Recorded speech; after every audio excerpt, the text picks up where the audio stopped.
Hey guys, it's the 77th days since I started my first reading, and I want to say that I feel better about my English skills in terms of pronunciation.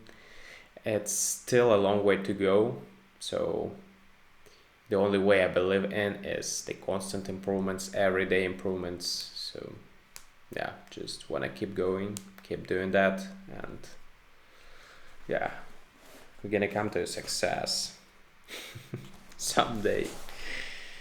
Let's begin. I want to continue the story I started yesterday. It was the guilty party. So here's the second part.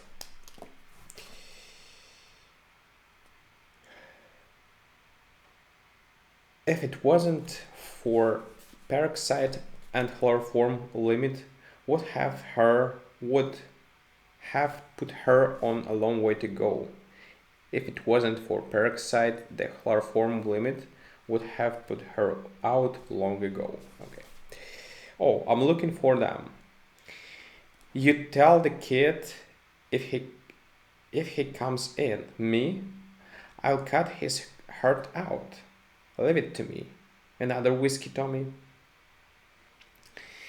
A little unsteadily, but with watchful and brilliant eyes, Liz walked up to the avenue.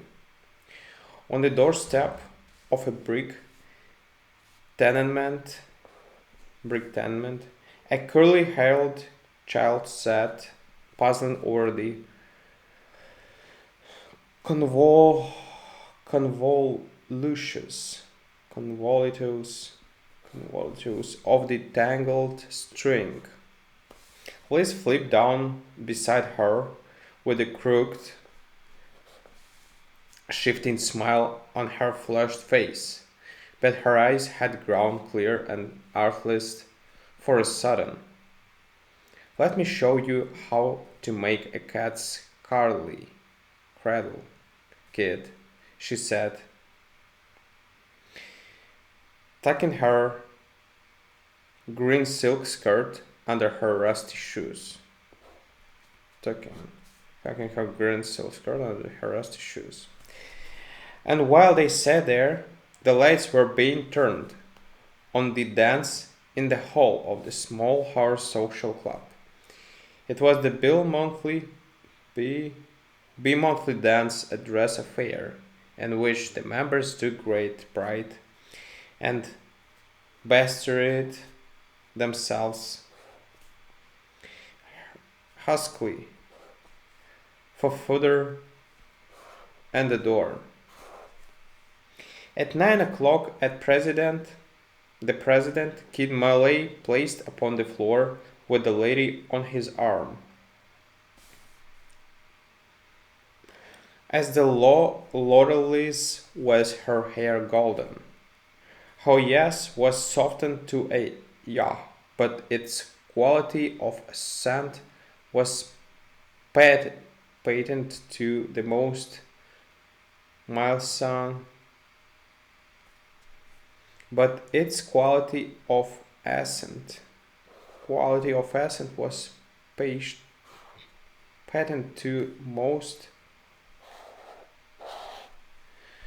Milesian Milesian ears. She stepped up in her own train and blushed, and she smiled into the eyes of Kid Mullally. And then, as two stood in the middle of the waxed floor, the thing happened to prevent which many lamps are burning nightly in many studies and libraries.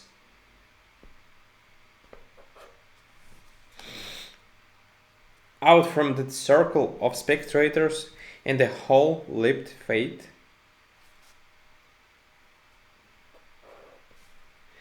in the green silk skirt under the non-degurie of Liz.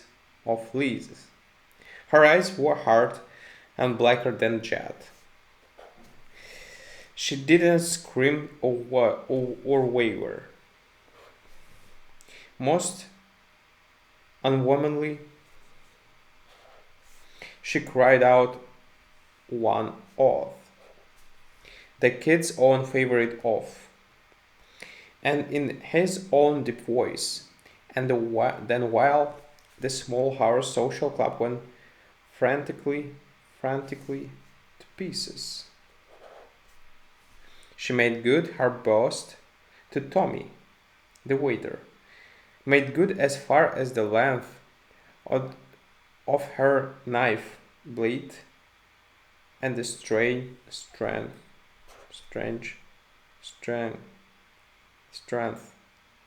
of her arm permitted. And next came the primal instinct of self-preservation. Or was it self-annihilation? The instinct that society has grafted on the natural branch. Liz ran out and down the street swift and true as a woodcock flying through a groove of sleeping saplings and at dusk.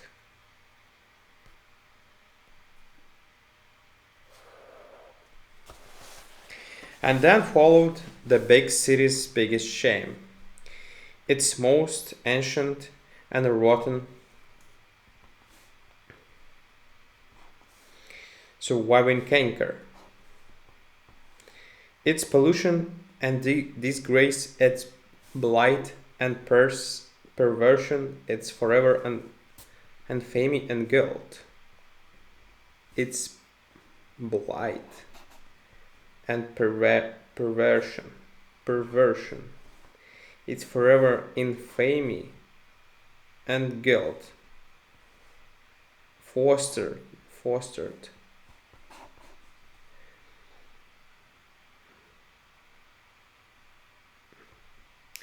unreproved, and cherished, handed down from a long ago century of the basest barbarity, the hue and cry. Nowhere but in the big cities, does it survive. And here most of all, where's the ultimate perfection of culture, citizenship, and alleged superiority joins. Bawling in the chase.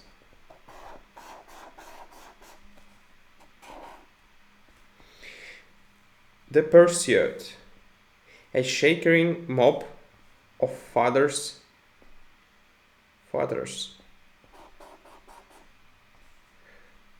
mothers, lovers, and maidens, howling, yelling, calling,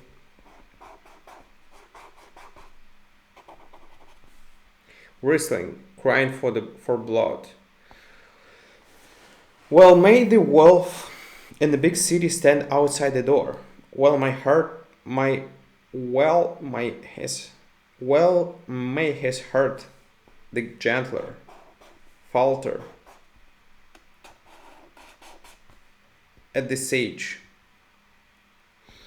knowing her way and hungry for her surcease, she darted down the familiar ways until at last her feet struck the dull solidity of the rotting pier. And then it was but a few more panting steps, and good Mother East River took Liz to her bosom, soothed her moodily mood, moodily, but quickly, and settled in 5 minutes. The problem that keeps lights burning on nights in thousands of pastorates and colleges.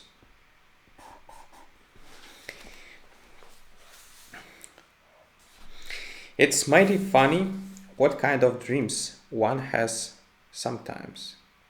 Poets call them visions, but a vision is only a dream in blank verse. I dreamed the rest of this story. I thought I was in the next world. I was in the next world. I don't know how I got there. I suppose I had been reading on the Ninth Avenue elevated or taking patient medicine or trying to pull Jim Jeffers' snows or doing some such little injury, injury, injudicious, inju, injudicious, injudicious stunt.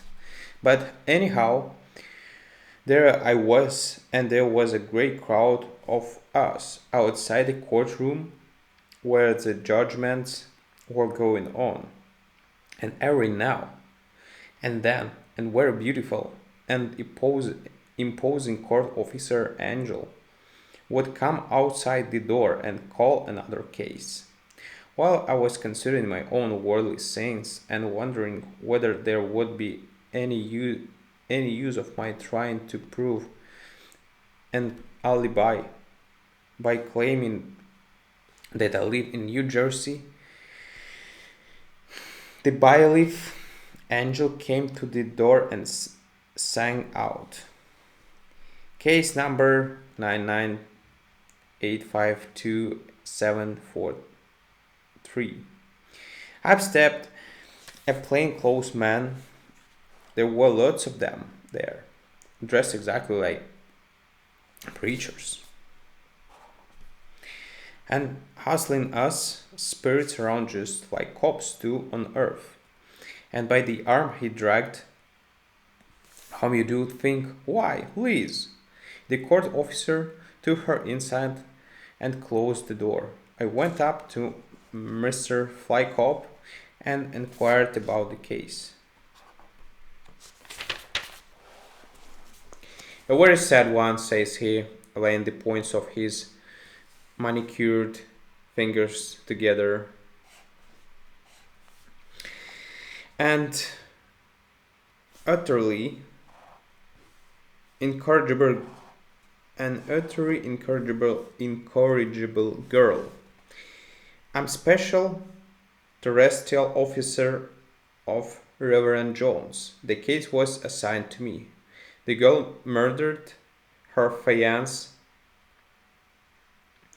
and committed suicide. She had no defense. My report to the court relates the facts in detail, all of which are sustained by reliable witnesses. The wages of sin is death. Praise the Lord." The court officer opened the door and stepped out. "Poor girl," said Special Terrestrial Officer, the Reverend Jones, with a tear in his eye. "It was one of the saddest cases that I ever met with." "Of course she was." Discharged, said the court officer. "Come here, Jonesy. First thing you know, you'll be switched to the pot pie squad. How would you like to be on the missionary force in the South Sea Islands, hey? Now you quit making these false arrests. You'll be transferred, see? You'll be transferred, see?